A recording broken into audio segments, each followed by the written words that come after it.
Good afternoon. I'm out back today. It's a little cloudy, overcast. It's a nice, beautiful day. Late summer, early fall. We're around about that time. I think the weather's going to start changing here pretty quick. Anyway, I thought I'd do this bottle of Old Forester here. Now, Old Forester's kind of a hit and miss in some ways to me.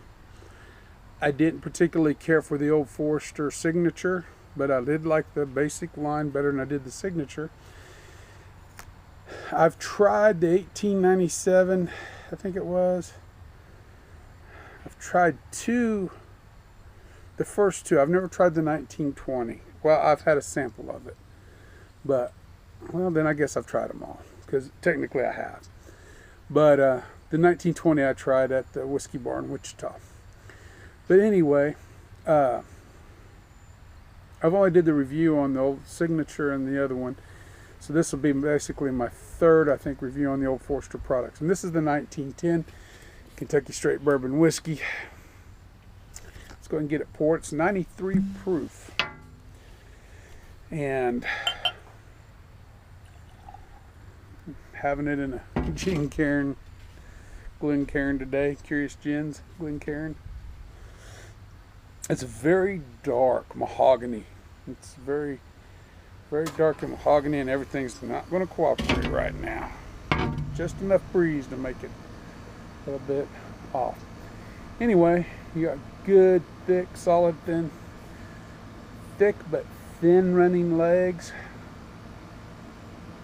Very good viscosity in it. And I'll read to you the front. It's Old Fine Whiskey, 1910.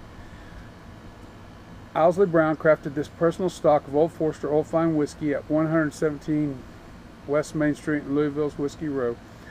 Our Old Forester 1910 Old Fine Whiskey is barrel finished using Brown's exact process.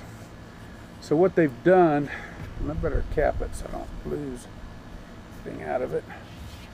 What they've done is it's basically a second finish, and this is the first series. They've re-released it again, and so it'd be neat to get one of the newer bottles to compare to the older ones, the older releases like this one. Let me read. Excuse me.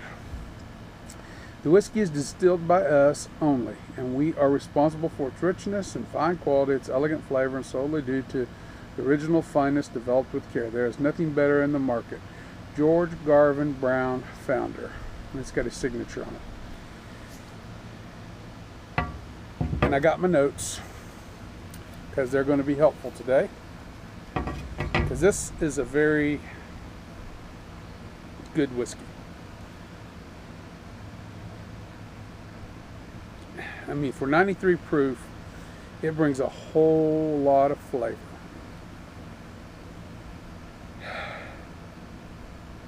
You do get the wood right off the bat.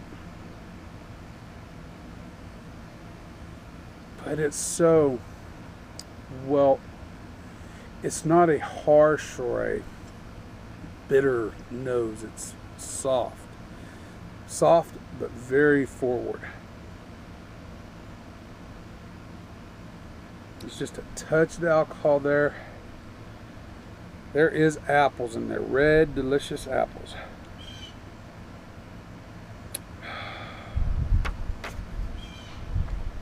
And it's caramel, but it's a lighter caramel. It's not a dark, rich caramel.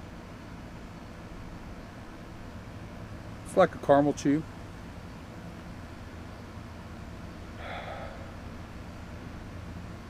Oh, starting to rain.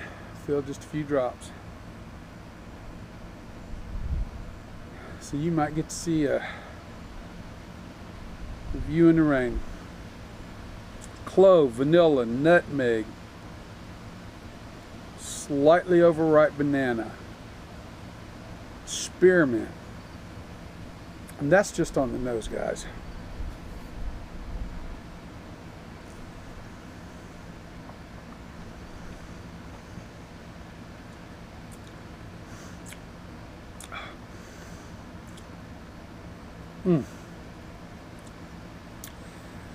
Rich. caramel, nutmeg again. Very nutmeg. Faint vanilla. A little bit more spearmint. The oak is there.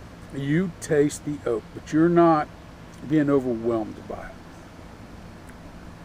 it. It integrates very well with this one. But I think I like double oak kind of stuff. Incredibly long finish with just a very creamy mouthfeel. Oh my. I really like this one. This is right up there with that Russell's Reserve I just did.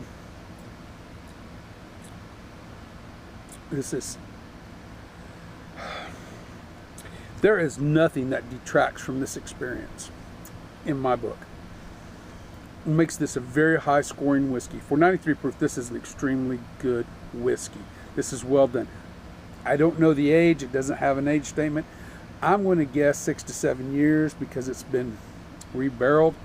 It comes across as maybe older, but I think that's part of the finishing process. Incredibly good bourbon. If you can find it, buy it. This is, I paid $50, $55 for it. I think it's $55 is what I paid for it roughly. Worth every penny. Worth every penny. I can't speak to the new release yet. Haven't had it. But if you run across any of these old bottles of the old release, don't think twice. It's worth every penny. This is what Old Forester can be. I look forward to actually getting a bottle of the 1920 and doing a real solid comparison between the two. I think it deserves that. I really do. Anyway, we'll call it done. I've said about all I think I need to say. I don't know if I've missed anything. I talked about it being batched, rebarreled, and heavily charred casks. Yep.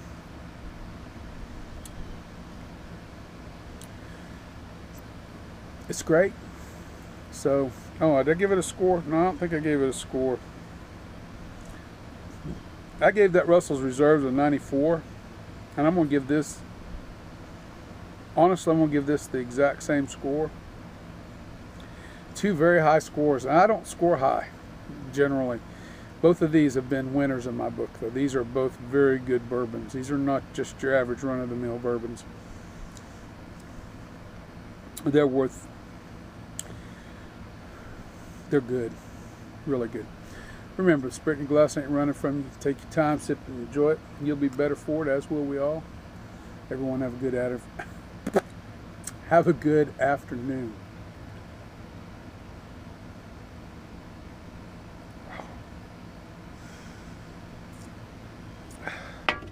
Good stuff. Really good stuff.